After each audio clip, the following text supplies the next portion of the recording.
serious, with serious consequences. Even on a first DUI in Alabama, you can be sentenced to up to 1 year in jail. You can also be fined $600 to $2,100 and pay court costs anywhere from $200 to $300 up to $600. You can also have your license suspended for 90 days or revoked for a year depending on the circumstances. And you can also be required to install an ignition interlock device on your vehicle if you meet certain criteria.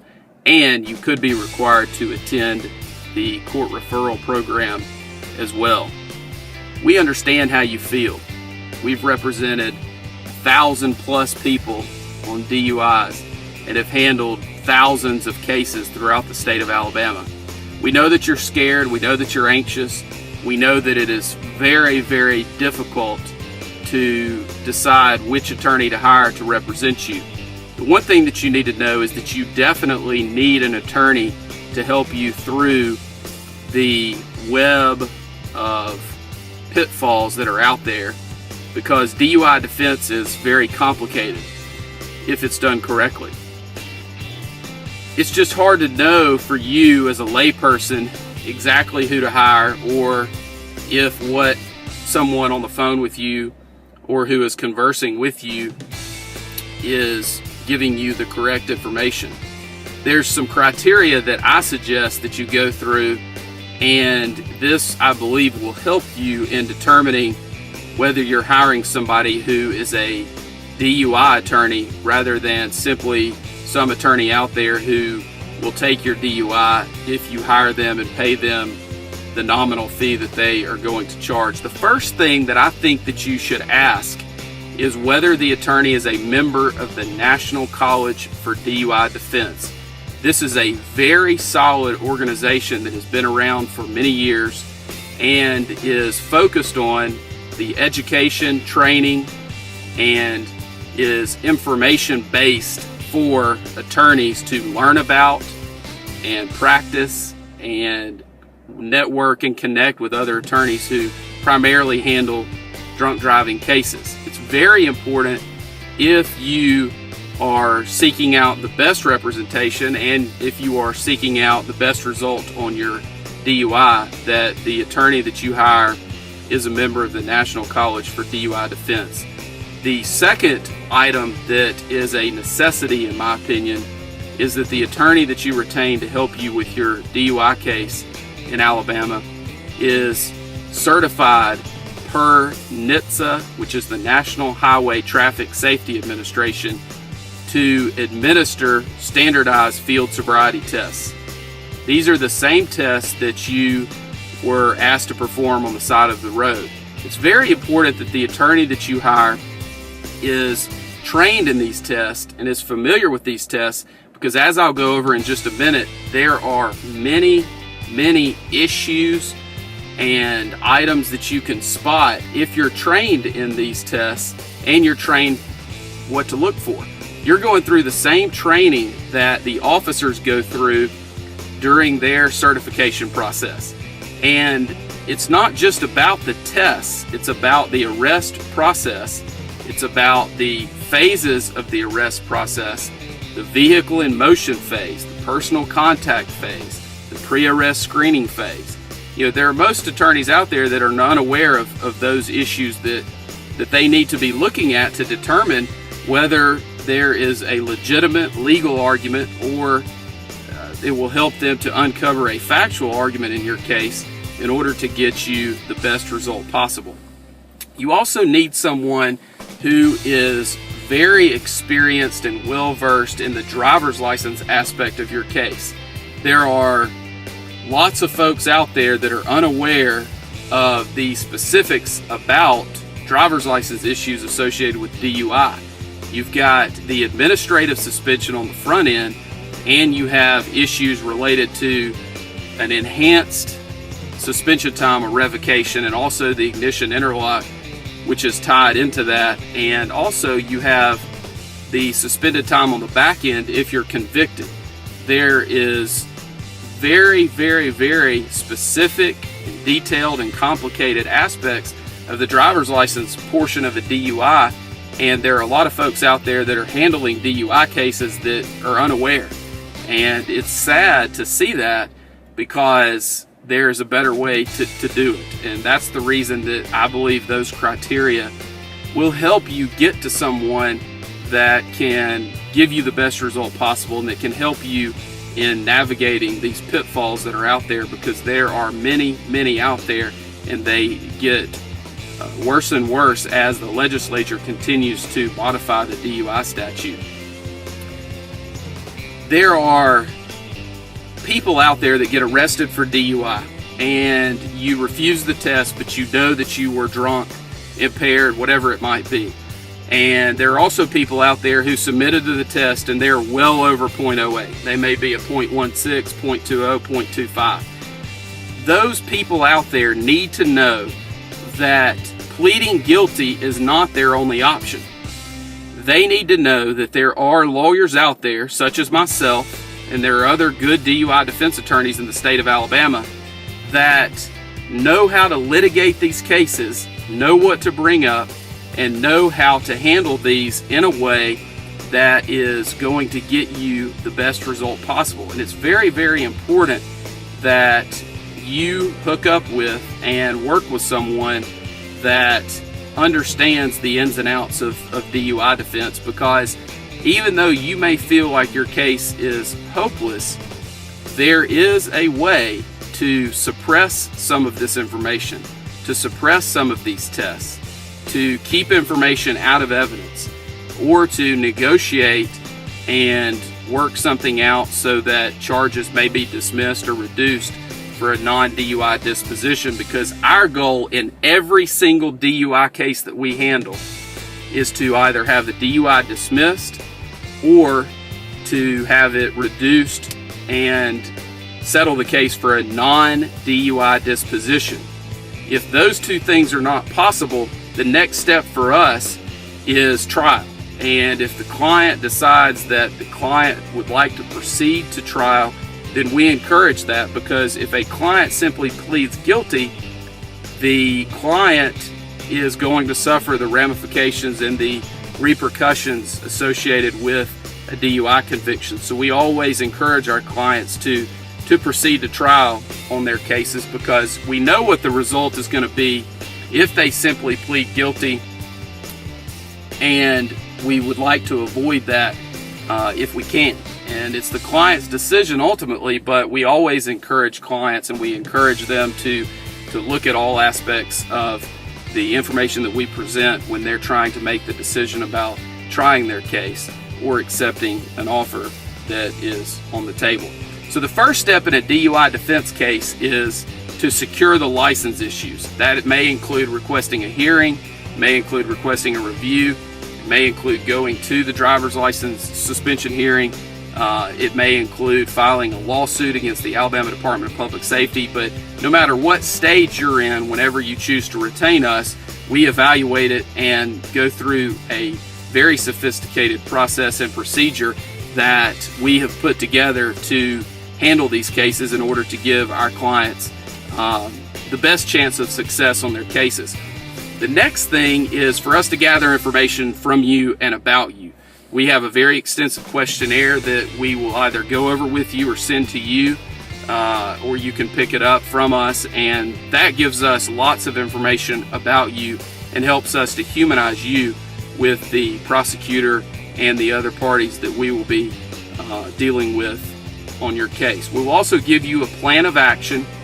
A lot of people get worried because they feel like they're not doing anything to help their case, and we'll give you a plan of action and things that you can focus on, and we'll counsel you not to worry about your case or worry about the outcome, but let's focus on the process. Let's focus on what you can do today to help you as a person, but also to help you with your case. And that's one of the things that we feel like separates us from other folks that are out there, because we will give you a plan of action and go over with you the things that we feel like you should do to help us help you. And it gives folks a lot of comfort in doing those things, and those things always help and they never hurt, and we feel like it's important for you to take the action steps that that we give you. The next step that we go through is we'll file documents with the court, and we get to choose what documents those are. We'll file a notice of appearance, usually a motion to continue, and we may also file other documents at that time as well. Depending on where we are, we will then decide at what point in time we need to file discovery motions, and we look at those based on a court-by-court basis and also a case-by-case basis, depending on what the issues are and depending on whether that may help our case at that point or might hurt the case. And of course, we don't want to do anything that could be detrimental to your case at that time. At that point, we begin prepping for the initial appearance, and that includes putting everything in an order that is accessible and collecting documents and other items that you have completed. And then we begin, of course, moving towards that first court date, whenever that might be, whether it's on the initial court date or usually the case would be continued at some point. After that, we begin the evaluation process of your case. We look at every single aspect of DUI defense in order to give you the best result possible. We look at any defense that might be available that is out there. If there was an accident, most people think that an accident case, they think this: I had an accident, I was impaired, I'm guilty, I need to plead guilty. And that could not be further from the truth. Accident cases are very, very tough for the prosecution, and there are a lot of folks out there handling DUI cases that are unaware of that. They just don't know the ins and outs of the accident issues in a DUI case. The other issues that we look at are actual physical control. Were you in actual physical control of the vehicle? Were you sitting in a parking lot? Where were the keys? Was the vehicle operable? Those are things that we need to look at in every single one of our cases that involve those issues. We also look at the private property DUI issues. We also look at anonymous tip issues. There's been some recent cases that have come out that are not good for the defense on those type issues. However, there are still arguments that can be made, and there's still a burden that we feel like the prosecution must meet anytime there's an anonymous tip issue on a DUI case. We also look at issues about whether you were asleep at the wheel, whether there were passengers, whether there are other issues associated with actual physical control, whether you're on private property. What are the issues associated with how the officer got to you where you are? We have a lot of cases where people pull over and they're asleep in a mall parking lot at night, and we want to know all of the facts associated with those aspects so that we can make sure that the arrest process was done properly by the officer. We also look very carefully at whether there was a blood test performed. There are many folks out there who assume that a hospital blood test is reliable and is one that should be looked at closely as one that is foolproof as far as introduction into evidence and that it comes in every time. And the answer to that is absolutely not. The hospital blood testing process for blood alcohol content is definitely not something that is or should be relied upon, because the testing is not valid, it's not scientifically reliable, and should not be admitted into evidence in our opinion.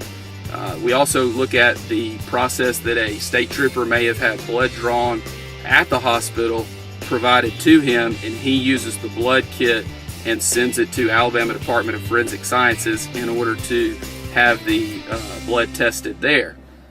Those tests are much more accurate, we feel like, but there are still many processes and procedures such as chain of evidence and other items that must be followed very closely in order for that to come into evidence and be reliable.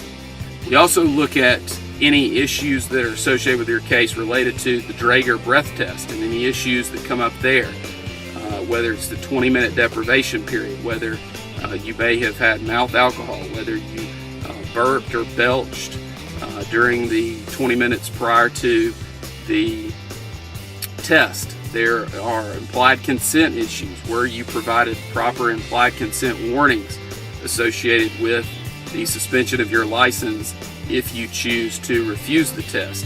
And all those are issues collectively that we look at when determining whether a breath test that you submitted to and that ultimately provided a result that was printed on a certificate of breath alcohol analysis, and whether that should come into evidence under the rules of evidence or under the statutory guidelines that must be strictly complied with under Alabama case law in order to just come into evidence without them having to go through the normal process for scientific evidence to get that into the evidence of the case, whether in front of a judge or in front of a jury. We also look at whether the stop of your vehicle or the initial encounter with you was done in a way that is legal and that is constitutional. It's very important to look at that, because if there was no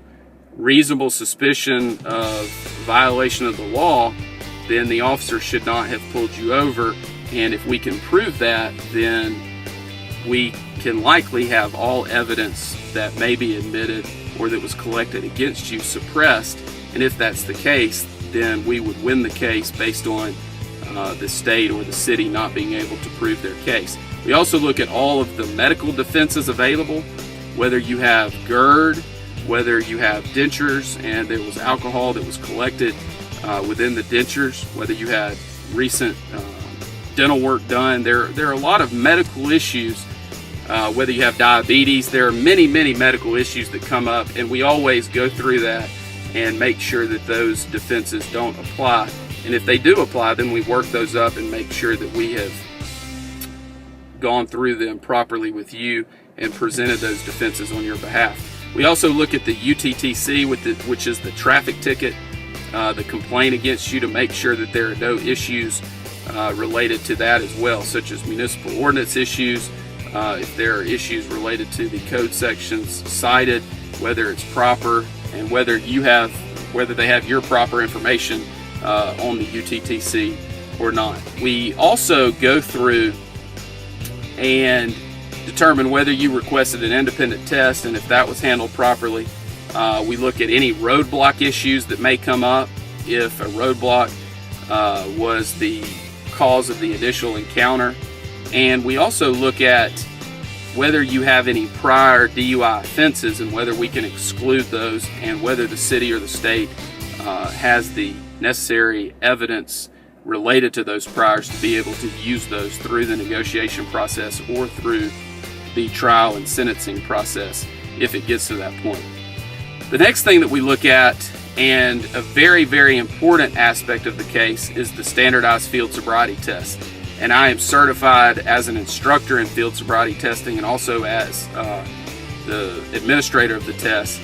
And going through that process and reviewing, hopefully, a videotape, definitely the trooper or the city officer's notes related to the field sobriety testing, the process that they have to go through in order to come to a decision to arrest you for DUI is one that has to be followed closely, because otherwise they are simply going through the motions and not doing it properly and arresting you not based on sound evidence or based on logical conclusions from their observations, but just running through the motions so that they can get to an arrest at the end. We want to make sure that that is not happening and that things are not being done that are in violation of your rights and in a way that is not standardized. We want to make sure they gave you the proper instructions, make sure that they look for the proper clues, make sure that they scored the test correctly. It's very important that those items are looked at closely, because otherwise you're giving up some of the aspects of your case that could be litigated and ultimately tried if needed. The other options that we look at after we've gone through the full analysis and talked to the client about every aspect related to their DUIs, we determine if there are any triable issues in the case and how likely it is that we would succeed on those issues. And then we go through the process with the client so that the client gets to decide with our guidance how to proceed in the case, whether to settle the case for a non-DUI disposition, if that is an option, or whether to proceed to trial, if that is what the client chooses, or to accept whatever offer is out there, and that is usually against our advice depending on what the tribal issues are that come up.